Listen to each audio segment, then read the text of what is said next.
교회는 결국 이긴다는 말씀을 가지고 오늘 말씀을 나누고자 합니다. 우리 지난주는 참된 교회의 보호와 승리라는 제목으로 두 증인이요, 두 감람나무요, 두 촛대라는 교회에 택한 하나님의 백성들은 결국에는 원수들과 이방인들과 땅에 거하는 자들을 말미암아 고통과 환난을 당하지만 결국에는 하나님께서 교회를 보호하시고 승리하도록 인도하신다는 사실을 말씀을 통해 살펴보았습니다. 오늘은 교회가 이긴다는 말씀을 통해서 오늘 이 요한계시록 12장에 있는 무엇을 상징하는지를 먼저 살펴보자 하면 첫 번째 보시면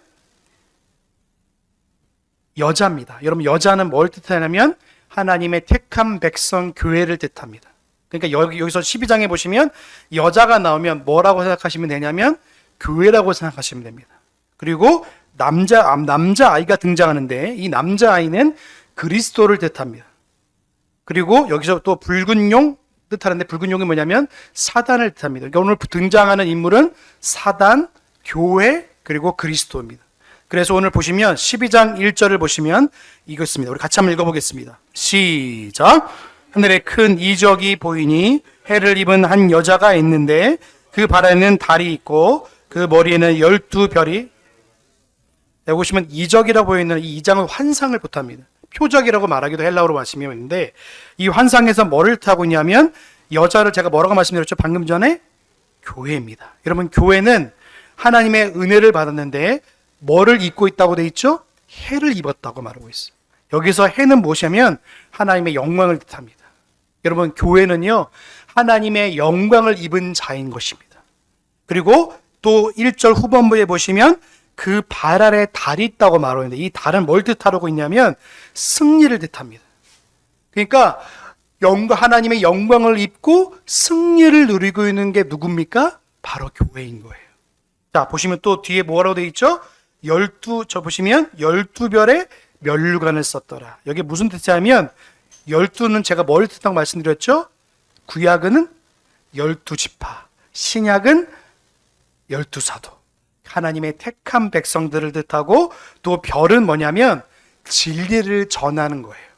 그러니까 진리를 전하는 면류관을 쓴 사람들이 바로 누굽니까? 하나님의 백성들인 거예요. 여러분, 면류관은 뭐죠? 여기 헬라어로 면류관은 어떤 것을 뜻하고 있냐면 월계관입니다. 월계관. 여러분, 월계관이 뭔지 아시죠? 옛날에 고대 그리스에는요 승리자들에게는 월계관을 씌워줬습니다. 월계관을 씌워준 게 뭐냐면 승리했다는 뜻을 가지고 있는 거예요. 그래서 달리기 경주하면 맨 마지막에 그리스 여러분 올림픽에 보시면 월계관을 씌워줬다는 거예요. 그러니까 지금 성도들에게 뭡니까? 면류관을 썼다는 뭐예요? 복음의 모든 것을 전한 자들, 하나님의 영광을 입은 자들, 그리스도로 말미암아 승리를 입은 자들이 바로 끝까지 복음을 전하고 그리고 면류관을 이 월계관을 쓴 자들에게 하나님께서 그 영광의 모습을 지금 보여주고 있는 것입니다. 오늘 그 정체성을 가진 자들이 바로 뭡니까? 교회라는 자들이에요. 자, 그 교회라는 자들이 지금 어떤 것을 겪고 있는지 2절을 통해 말씀하고 있습니다. 2절을 같이 한번 읽어보겠습니다. 시작! 자, 여자가 누구라고 말씀드렸죠? 교회입니다. 자, 교회가 뭘 뵀다고요? 아이를 배웠어요. 여러분, 예수님은요 교회를 통해 잉태되었어요. 그래서 여러분 나중에 보시면 예수님께서 창세기를 통해서 말씀하셨죠. 창세기 3장 15절에 보시면 이런 말씀이 나와 있습니다. 자, 찾아볼까요? 자, 같이 한번 읽어보겠습니다. 시작! 내가 너로 여자와 원수가 되게 하고 너의 원수도 여자의 후손과 원수가 되게 하리니 여자의 후손은 내 머리를 상하게 할 것이요 너는 그의 발꿈치를 상하게 할 것이니라. 이거는 원시복음, 복음입니다. 복음. 여기서 말하는 여자의 원수가 누구죠? 사단이에요. 근데 사단은 원수에 어떻게 되죠? 여자의 후손은 내 머리에 원수의 머리를 완전히 부수신다는 거예요. 그리고 뭡니까? 너는 하지만 여자의 후손으로 태어난 예수님은 발꿈치가 상하게 될 것이라 결국에는 죽음을 당할 것을 말씀하고 있는 내용인 것입니다. 그러니까 다시 돌아와서 요한계시록 12장에 있는 말씀을 뭘 뜻하고 있는 거냐면 고난과 고통을 당한다는 것을 지금 말하는 것입니다. 여자가 아이를 배에서 해산을 내면서 아파서 애써 부르짖는다고 말하는 거예요. 여러분, 왜 부르짖습니까? 지금 이 부르짖음은요, 하나님께서 이 교회가 탄생하고 그리고 예수 그리스도를 낳기 전까지는요, 얼마나 많은 고통을 당하는지 모르는 거예요. 여러분, 뱀이요, 예수님이 태어나지 못하도록요, 얼마나 많은 수작을 부리는지 몰라요. 그렇죠? 그래서 여러분, 예수님이 태어나게 할 때 여러분 어떤 사건이 일어났는지 아시죠? 애굽에 이집트에 있는 바로의 다시 신이죠. 이집트의 신이 이 사람들을 죽이려고 그러는 거예요. 예수 그리스도가 태어나지 못하게 하고 죽이려고 하니까 헤롯 왕이 이들을 죽이려고 만 3세 미만의 남자아이를 다 죽이려고 그러는 거예요. 그러니까 여러분 어떻게 했죠? 예수님이 천사를 통해서 이집트로 피난 가게끔 하시는 거예요. 여러분, 사단은요, 절대로 예수 그리스도를 죽이지 못하는 줄로 믿습니다. 끝까지 보호하시는 거예요. 왜냐하면 그분이 우리 구원자시고 우리의 영원한 생명의 주인이시기 때문에 그를 끝까지 보호하시는 거예요. 그런데 여자는 어떻게 하죠? 교회는요, 그것 때문에 고통을 당합니다. 예수님이 태어나기 전까지는요, 고난을 당하는 거예요.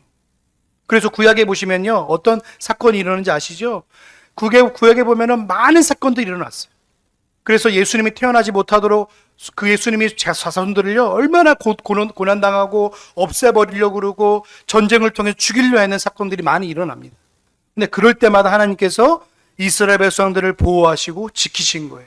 왜 지키셨죠? 그의 후손으로, 유다의 후손으로, 유다의 사자로 오신 예수 그리스도를 끝까지 지키시는 거예요. 그래서 구약에서부터 신약에 오기까지 예수님이 태어나기 전까지 모든 사건들을 통해서 사단의 괴계와 술수와 계획들을요, 다 무너뜨리십니다. 근데 그 와중 속에서 누가 고난을 당하냐면 교회가 고난을 당합니다.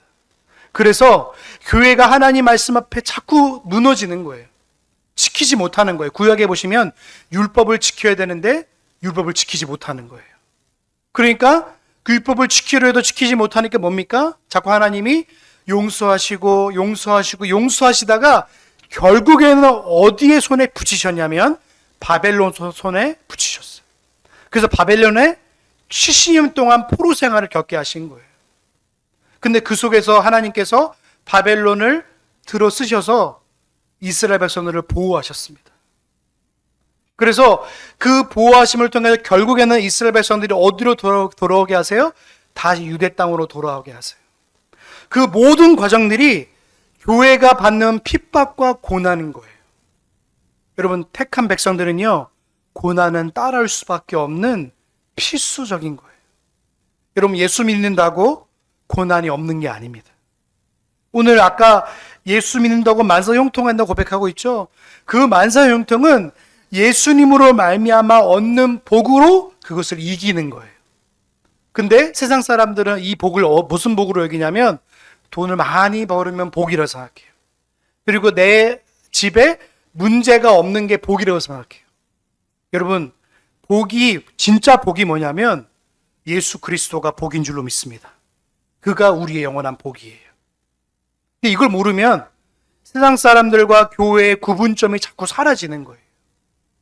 그러니까 자꾸 고난당하지 않으려고 기도하고 고난당하지 않으려고 자꾸 어떻게 하냐면 피할 길을 내달라고 자꾸만 하나님 앞에 기도하는 그런 모습들을 보여주는 거예요.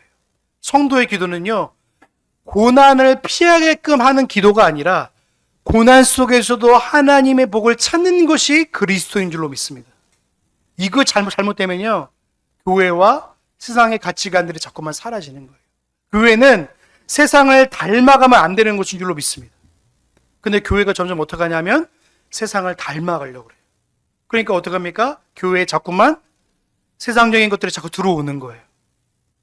세상적인 음악이 들어오고 세상적인 가치관이 들어오니까 교회가 그걸 복음으로 말씀으로 막아서야 되는데 막아서지 못하니까 자꾸 그것들을 이용하는 거예요.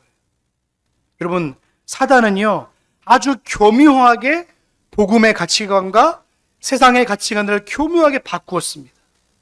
그래서 사단은요, 거짓의 아비이기 때문에 얼마든지 거짓으로 포장해서 복음을 포장해요. 그래서 이렇게 말합니다.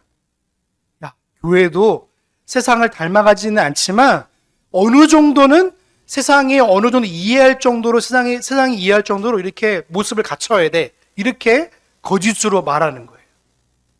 그래서 교회의 모습을 어떻게 바꾸냐면 점점점 세상의 가치관들로 자꾸 바꿔버리는 거예요. 그래서 성도들이 예수님 믿지 않은 사람들에게 이렇게 말하는 거예요. 여러분, 예수님 믿으면 복 받습니다. 예수님 믿으면 고난이 없습니다. 예수님 믿으면 여러분이 잘 살 겁니다. 이렇게 말하는 거예요. 근데 진짜 복은 뭐냐면 예수님 믿어도 고난이 옵니다. 하지만 그 예수님으로 말미암아 넉넉히 그 고난을 이길 수 있습니다라는 거예요. 이러지 않으면 자꾸만 복음을 다른 복음으로 자꾸 오해하고 곡해할 수 있다는 사실을 말씀하고 있는 것입니다. 그래서 2절에 보시면 그 아파서 부르짖는 그 고통이 오는 거예요. 해산하기 전까지, 아이를 낳기 전까지 어머니가 10달 동안 아이를 배우면서 얼마나 많은 어려움이 있습니까? 음식도 가려서 먹죠. 그렇죠? 그리고 또 무슨 일이 있습니까? 아이가 다치지 않도록 조심조심 하는 거예요. 근데 그 속에서 아이를 보호하려니까 이 교회가 너무너무 고난의 가운데 있는 거예요. 근데 하나님께서 어떻게 하십니까? 아이도 보호하시고 교회도 보호하시는 거예요. 자, 이 장면을 또 보실까요? 자, 3절의 말씀을 우리 같이 보겠습니다. 3절입니다. 시작! 또 다른 이적이 보이니 보라, 한 큰 동굴이 있어 머리가 7이요 뿔이 10이라. 그 머리에 7 면류관이 있는데 라고 말하고 있습니다. 여러분 보시면 큰 용이라 말하고 있는 7 머리가 있고 뿔이 10이 있어요. 이 말의 뜻이 뭐냐면 세상에는 7족과 그리스도의 열왕을 상징하는 것인데 완전한 권세를 가진 것처럼 보이는 겁니다. 처럼입니다. 이거는 여러분 면류관도 이런 가짜 면류관이에요. 그러니까 자기가 하나님의 면류관을 받은 것처럼 보여지는 거예요. 아까 사단 마귀는 제가 어떤 압이라고 말씀드렸죠? 거짓의 압이에요. 그러니까 사단은요 거짓의 아비의 옷을 입고 지금 성도들 앞에 보여지는 거예요. 그래서 이 성경에서 7은 제가 뭐라고 말씀드렸죠? 완전수입니다. 그러니까 완전한 것처럼 보이는 거예요. 그런데 이 10이라는 숫자는 어떤 수로 쓰자면 하나님 앞에 거짓의 수입니다. 그러니까 완전한 것처럼 보이고 정말로 깨끗한 것처럼 보이고 진리를 전하는 것처럼 보이지만 결국에는 그 색깔이 어떤 색깔이에요? 붉은색입니다. 이 붉은색은 뭘 뜻하고 있냐면 하나님의 영광을 거짓을 모방하는 색이고 교회를 해하려는 살인의 색입니다.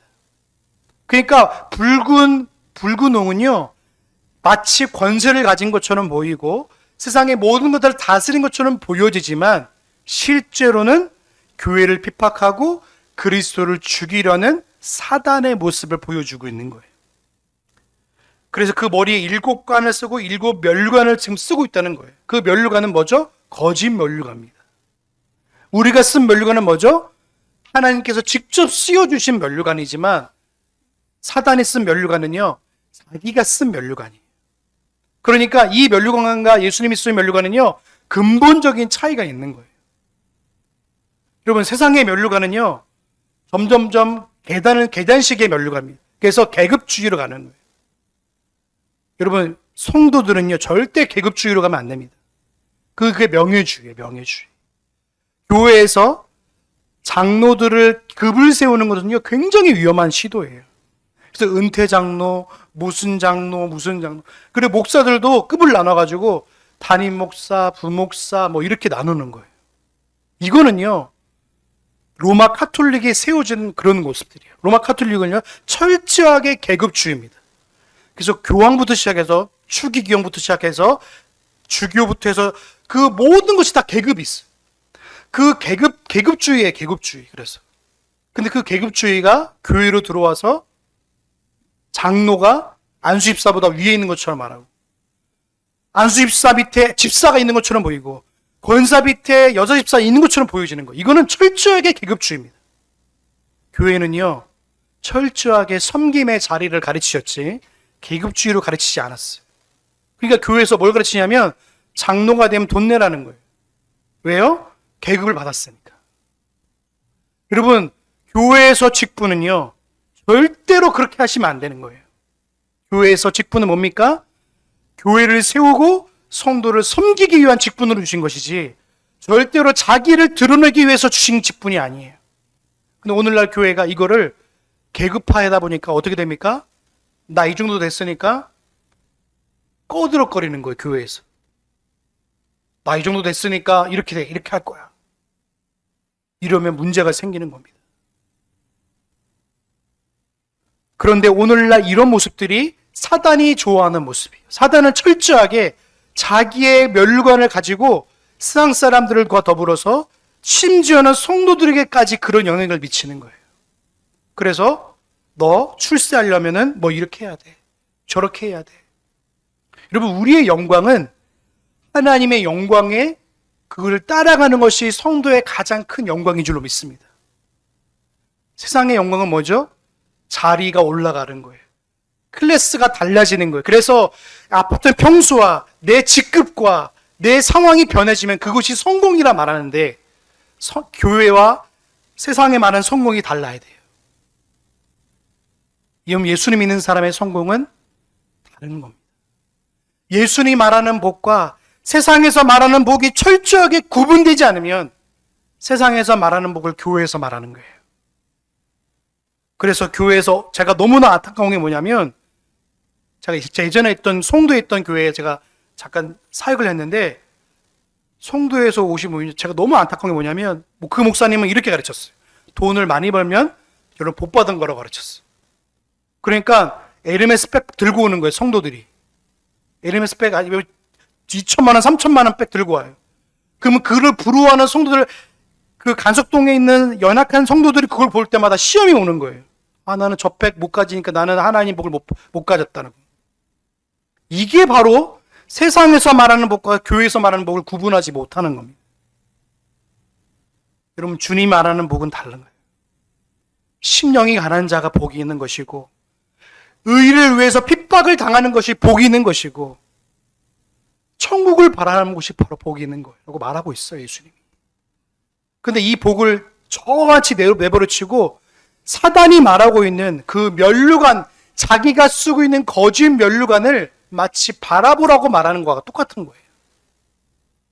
여러분, 오늘 그 면류관을 예수님이 말하는 면류관은 다른 거예요. 그래서 여러분, 그 면류관을 바라보시길 주의 이름으로 소망합니다. 자, 우리 4절의 말씀 같이 보겠습니다. 4절의 말씀 다시 돌아와서 같이 봅니다. 시작. 땅에 던지더라.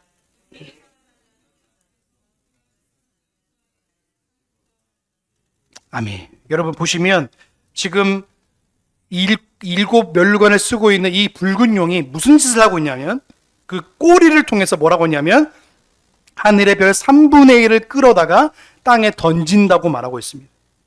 이게 무슨 말입니까? 이거는 땅에 던진다는 말은 뭐냐면 타락시킨다는 말이에요. 아까 제가 별을 뭐라고 말씀드렸죠? 복음을 말하거든요.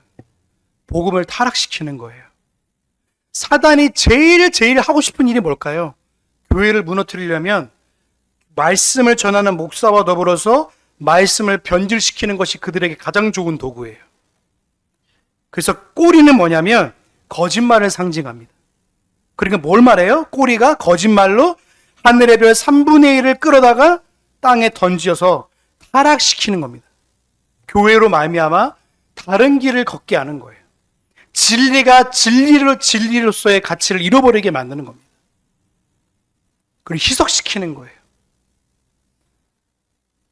여러분, 우리는 거짓 복음을 분명히 주의하셔야 되는 거예요. 제가 아까 방금 전에 말씀드렸던 거짓 복음들이요, 교회에 계속 들어오고 있습니다. 성공주의 복음, 패배주의 복음, 그리고 변질된 복음들이 계속 교회 안에 들어오고 있어요.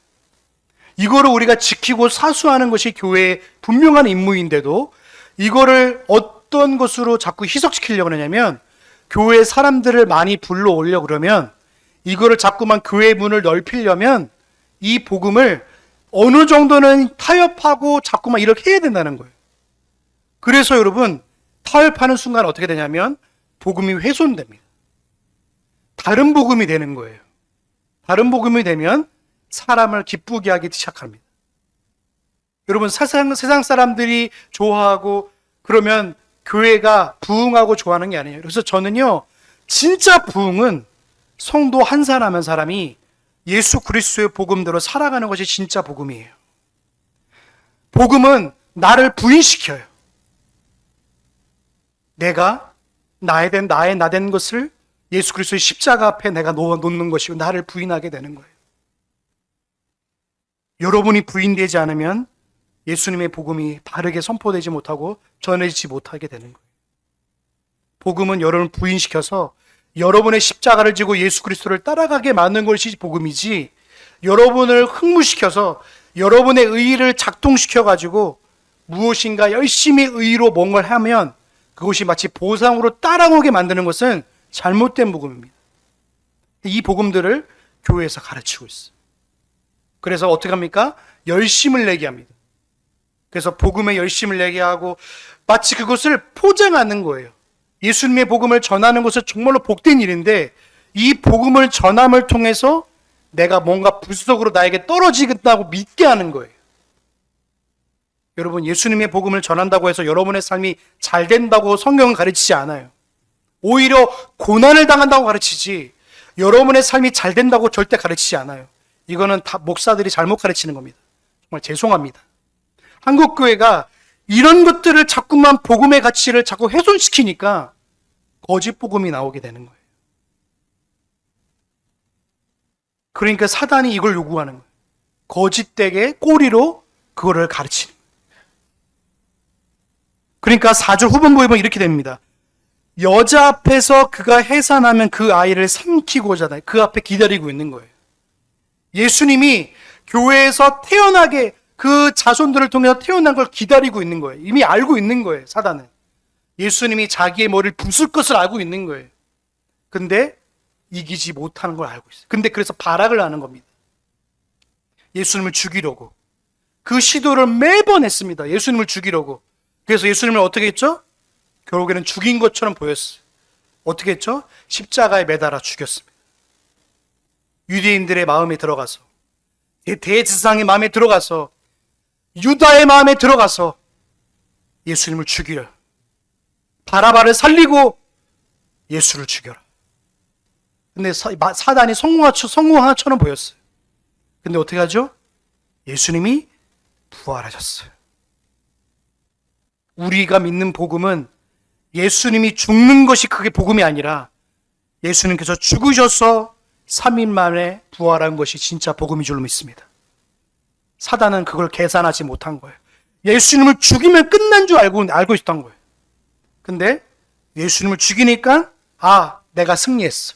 이제는 복음도 없고 교회도 없어라고 생각했지만 예수님은 사망 권세를 깨고 부활하셨어요. 이게 성도들이 믿어야 할 복음이에요.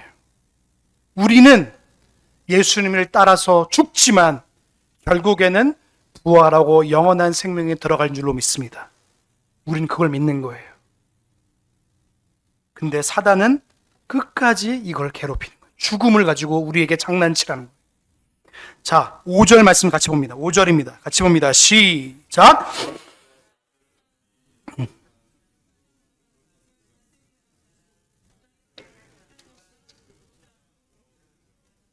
아멘. 이 말씀의 근원적 구절이 구약 시편 2편 9절에 있습니다. 찾아보겠습니다. 자, 우리 같이 보겠습니다. 시작. 그러니까 철창으로 저희를 깨트리며 아멘. 만왕의 왕으로 임하시는 예수 그리스도를 뜻하고 있는 거예요. 시편 2편은 예수님을 말하고 있는 거예요.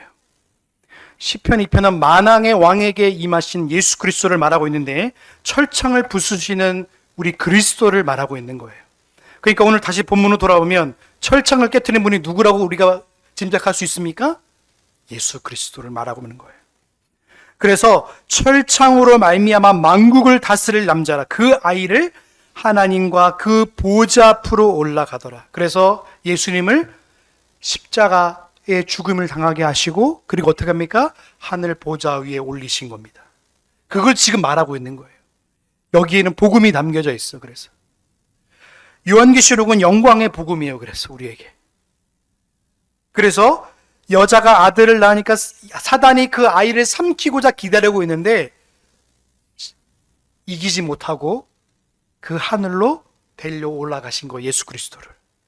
자, 그 다음에 또 어떻게 되냐면 이제 교회에 대한 이야기가 6절에 나옵니다. 자, 6절의 말씀 같이 봅니다. 시작.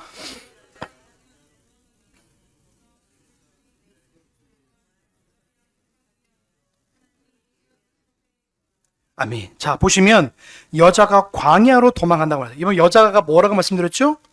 교회입니다. 자, 광야는 뭘 뜻하고 있냐면 시험을 뜻합니다. 시험. 여자가 광야로 도망쳤어요. 그래서 거기서 1260일은 몇 년이냐면 3년 6개월을 뜻합니다. 계속 우리가 성경에서 계속 나오고 있죠.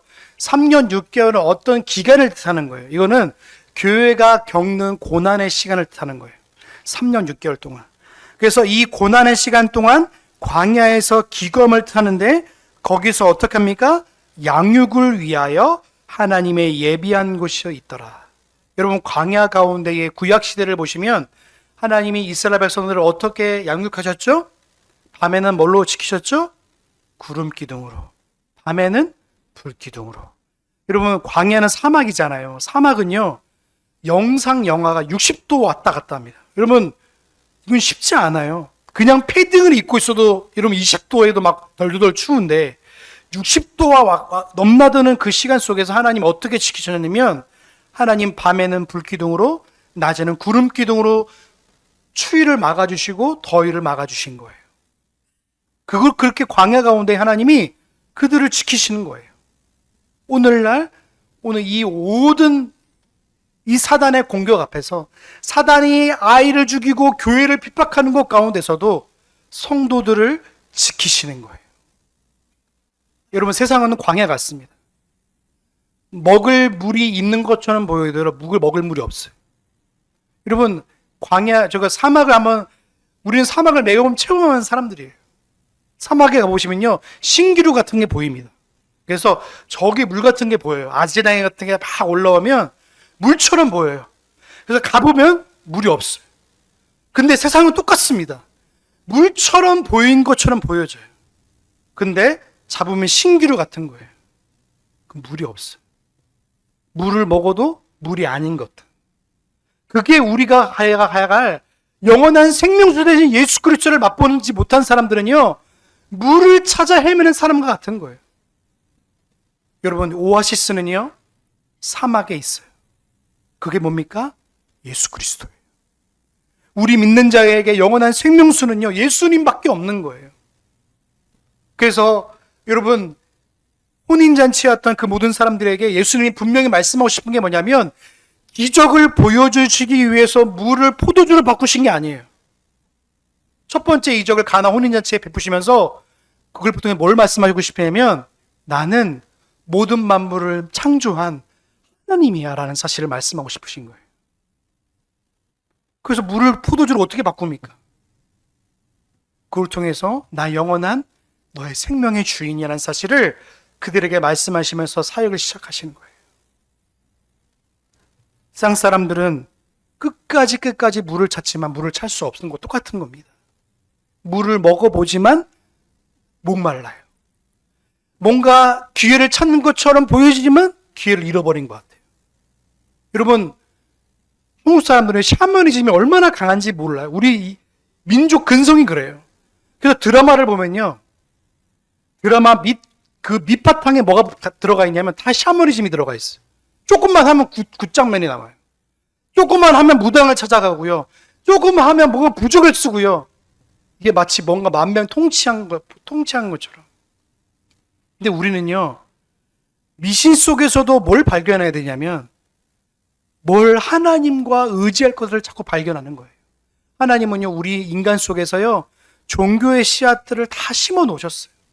근데 하나님이라는 존재를 자꾸만 찾으려고 그러는데 하나님을 찾지 못하는 거예요. 그래서 특별 계시인 이 말씀을 통해서 나는 이런 하나님이야, 나는 너에게 구원을 주신 하나님이라는 사실을 말씀을 통해 확인할 수 있는 거예요. 근데 그 외에는요, 하나님을 찾을 수 있는 게 없는 거예요. 그래서 세상 사람들은요, 자꾸 뭘 의지하냐면 이 샤머징적으로 자꾸 내 위안과 위로와 힘을 삼으려고 그러는 거예요. 여러분, 그건 우리를 지킬 수 없습니다. 영원한 우리를 지켜주시는 분은요, 누구세요? 하나님밖에 없는 줄로 믿습니다. 근데 세상 사람들은 자꾸 그걸 가지고 우리를 지킬 수 있다고 믿는 거예요. 그래서 부적을 자꾸 베개 밑에 넣고, 정장 안에 넣고, 양말 안에 넣으면 마치 그것이 날 지켜주는 것처럼 생각하는 거예요. 그건 여러분을 지킬 수 없어요. 넌 나의 위안을 지키는 거지. 여러분을 지킬 수 있는 분은 오직 하나님밖에 없는 줄로 믿습니다. 우린 그걸 믿고 살아가는 사람들인 거예요. 자, 우리 7절, 8절, 9절 우리 같이 보겠습니다. 다시 돌아와서 같이 봅니다. 시작. 싸울세 용과 그의 사자들도 싸우나 이기지 못하여 다시 하늘에서 저 있을 곳을 얻지 못한지라. 큰 영이 내어 쫓기니 예범 마귀라도 하고 사단이도 한 자를 꾀하는 자.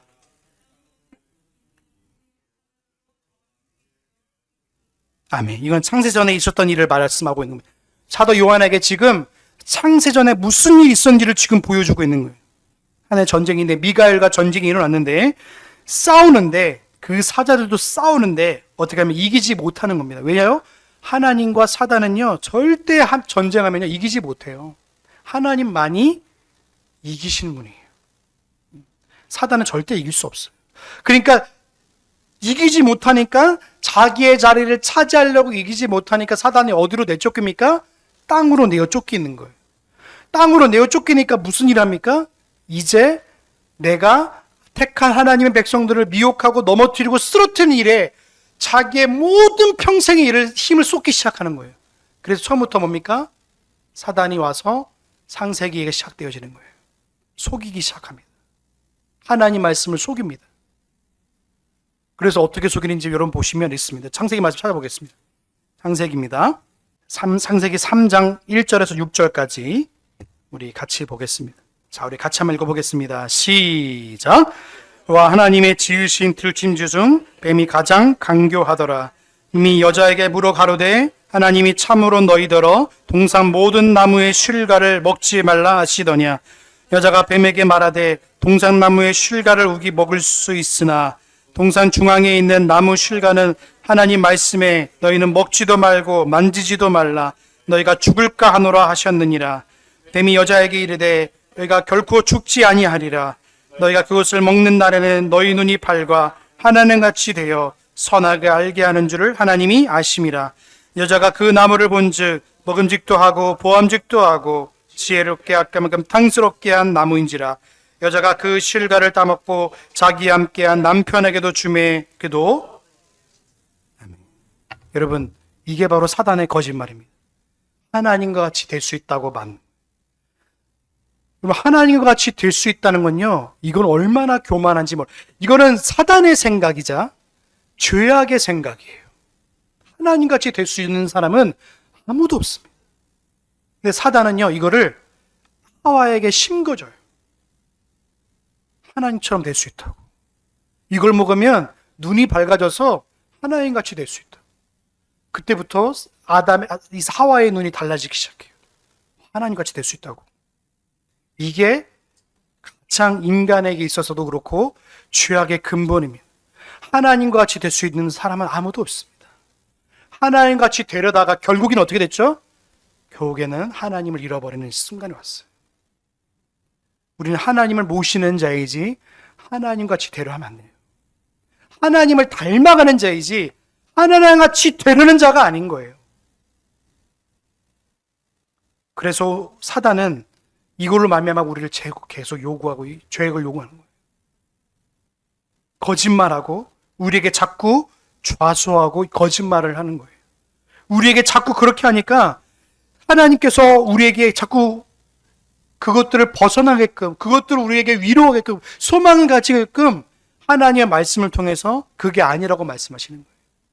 너는 하나님과 같이 되려는 자가 아니라 하나님을 닮아가는 자로 겸손히 주님의 영광을 위해 살아가는 자라고 우리를 부르시고 나가 계십니다.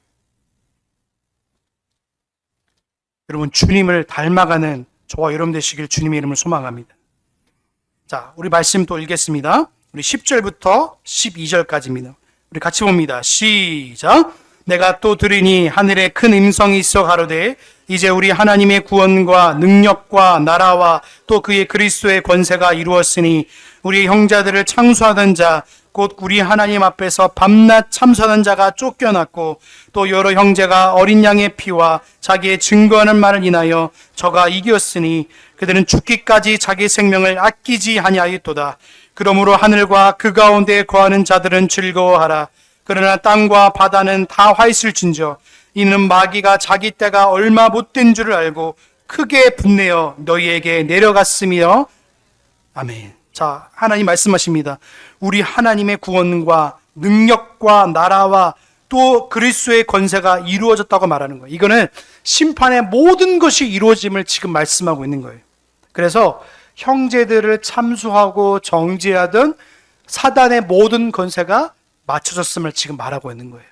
여러분, 예수님께서 다시 오시는 재림의 날에는 이 모든 것이 다 맞춰지는 거예요. 끝나는 겁니다. 그리고 나서 11절에 우리에게 위로하는 게 뭐냐면 예수님의 어린 양과 자기의 피에 증거하는 저를 이기었으니 그들은 죽기까지 자기 생명을 아끼지 아니했다고 말하고 있습니다.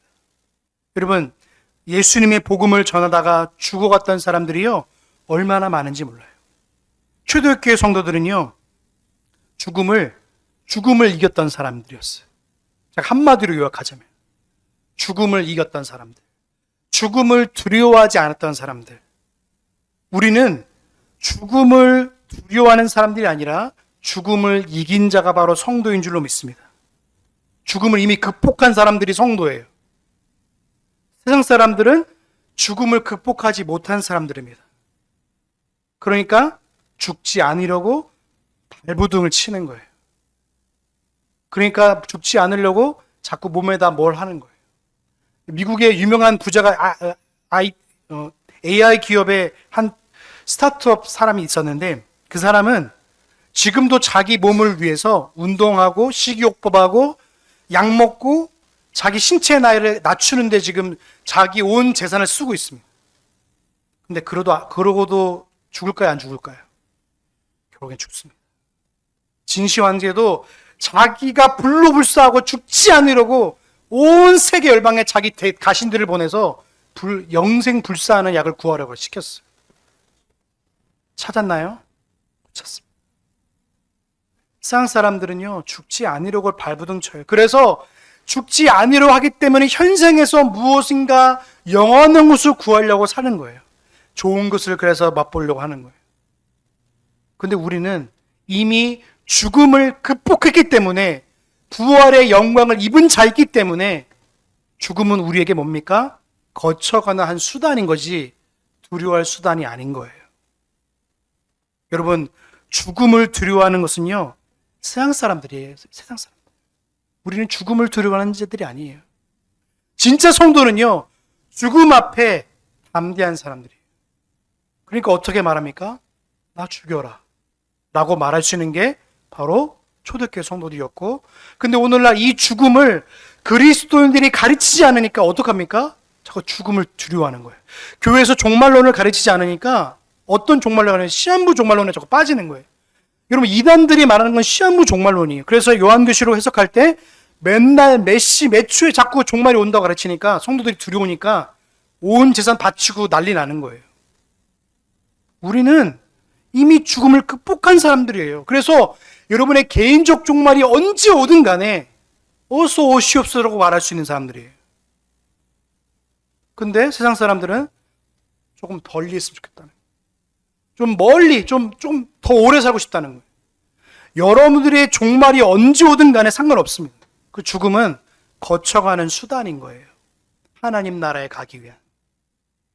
그래서 죽음을 극복한 사람들이기 때문에 죽음이 와도요. 그래서 11절에 보시면 그들은 죽기까지 자기 생명을 아끼지 않았단 말이 여기 나오는 거예요. 진짜 복음을 가진 사람들은요. 죽음을 두려워하는 사람들이 아니라 죽음을 극복한 자의 삶을 살아가는 사람들이 바로 복음을 가진 사람들인 줄로 믿습니다. 이게 바로 우리의 삶인 거예요.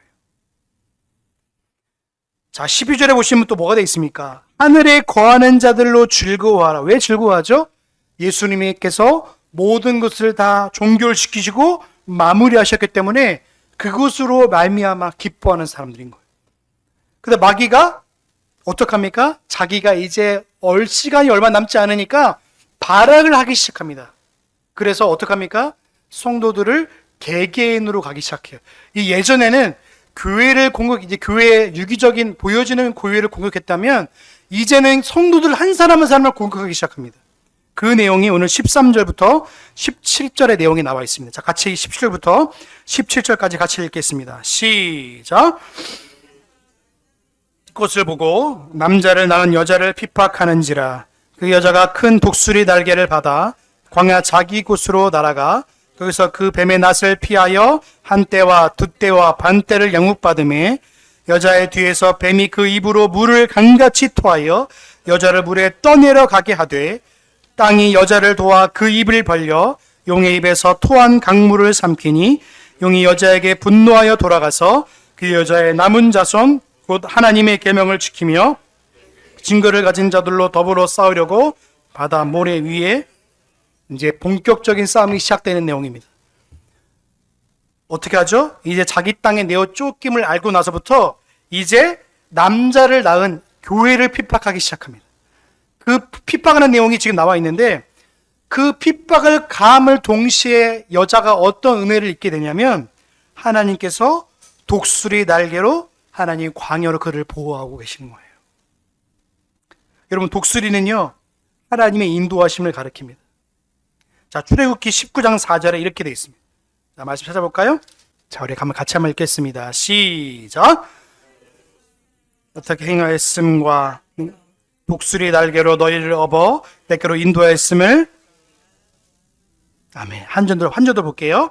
신명기 32장 11절입니다. 자, 우리 같이 한번 읽겠습니다. 시작. 마치 독수리가 그 보금자리를 어지럽게 하며 그 새끼 위에 너풀거리며 그 날개를 펴서 새끼를 받으며 그 날개 위에 그것을 엎는 것 같이 하여. 이게 모세의 노래거든요. 모세의 노래를 통해서 하나님께서 이스라엘 백성들을, 택한 백성들을 어떻게 인도하셨는지를 고백하는 내용 중입니다. 하나님이 독수리 날개로 업어서 우리를 인도했다고 말씀하고 있어요. 여러분, 독수리는요 맹수이지만 승리자를 표현하기도 합니다. 그러니까 우리 성도들을 하나님께서 독수리의 날개로 그들을 보호하시고 그들을 지키심을 말하고 있는 거예요. 그리고 또 여기 14절의 후반부에 보시면 한 때와 두 때와 반 때인데 이거는 고난의 시기를 가리킵니다. 원래는 이거는 3년 6개월을 뜻하지만 한 때는 뭡니까? 핍박의 시기. 또 두 때는 핍박이 점점점 강해지는 시기. 반 때는 이제 핍박이 그치는 시기를 의미합니다. 그러니까 성도들이 이제는 사단으로 말미암아 하나님께서 베푸신 모든 심판으로 말미암아 고난을 당하지만 결국에는 그 고난의 그침을 말하는 거예요. 고난에도 시기가 있고 그침이 있다는 것을 말하는 거예요. 그리고 여자 뒤에서 지금 뭘 하고 있죠? 물을 내뱉고 있습니다. 이 물이 뭐냐면 결국에는 핍박을 뜻하는 건데 핍박하지만 어떡합니까? 그 핍박으로 교회가 무너졌나요? 죽었나요? 아니요. 자, 16절에 보시면 땅이 그를 도와 그 입을 벌려 용의 입에 토한 강물을 삼키게 하신 거예요. 이것을 우리가 잘 드러낼 수 있는 말씀이 어디 나와 있냐면 모세의 홍해예요. 여러분, 하나님께서 모세의 기적, 홍해의 기적을 통해서 어떻게 하셨죠? 홍해를 가르쳤는데 나중에는 어떻게 했죠? 그 홍해의 물이 모세와 이스라엘 백성을 덮쳤나요? 아니면 모세를 뒤따르는 사람들을 덮쳤나요? 뒤따르는 덮치는 거예요. 사단은요 자기가 행한 일로 말미암아 자기가 오히려 고난을 당함을 말하는 거예요. 사단은요 자기가 괴계와 술수를 썼지만 그 술수가 결국에는 자기의 머리를 부수는 일이 나오는 거예요. 예수님을 죽이고자 했지만 결국엔 자기의 머리가 부서지는 일이 나타나게 되는 겁니다. 예수 그리스도의 승리하심을 말하는 거예요. 여러분, 17절은요 이제 13장부터 나오는 본격적인 싸움을 말하는 것에 전주곡에 불과합니다. 이제 다음 주에는요 13장을 통해서 우리가 이제 짐승이 나오고 교회가 어떻게 하나님의 보호하심을 누리는지를 말씀하고 있을 것입니다. 오늘 본문의 결론이 뭐냐면 교회는 결국 이긴다입니다. 여러분, 결국 여러분은 이기게 될 줄로 믿습니다. 예수 그리스도로 말미암아요. 다른 것으로 이기는 게 아닙니다. 여러분은 말씀과 예수 그리스도로 끝까지 이기게 될 것입니다. 그래서 17절 후반부에 보시면 하나님의 계명을 지키며 예수 그리스도의 증거를 가진 자들로 더불어 싸운다고 말하는 거예요. 여러분, 예수님의 증거를 가진 자예요. 복음을 가진 자인 거예요. 계명들을 가진 자로 여러분 끝까지 싸워서 이기게 될 줄로 믿습니다. 한 주간도 세상 가운데서 수많은 사단의 괴기 앞에서 교회가 이긴 것을 믿고 살아가는 저와 여러분의 삶이 되시길 주님의 이름으로 소망합니다. 기도하겠습니다. 사랑의 하나님, 감사합니다. 오늘 요한계시록 12장을 통하여서 용과 교회와 예수 그리스도의 모습을 살펴보았습니다. 하나님, 교회는 핍박을 당하고 여러 가지 환난을 당하지만 결국에는 이기게 됨을 말씀을 통해 확인했습니다. 우리 성도들을 한 분 한 분 지켜주시고 인도하여 주셔서 세상의 혼탁한 세상 가운데서도 거짓을 믿지 않게 하시고 진리를 가진 자로서 복음의 증거를 가진 자로서 삶을 살아갈 수 있도록 은혜를 더하여 주옵소서. 주님께서 함께 하실 주님을 기대하며 우리를 구원하신 예수님의 이름으로 감사하며 기도하옵나이다.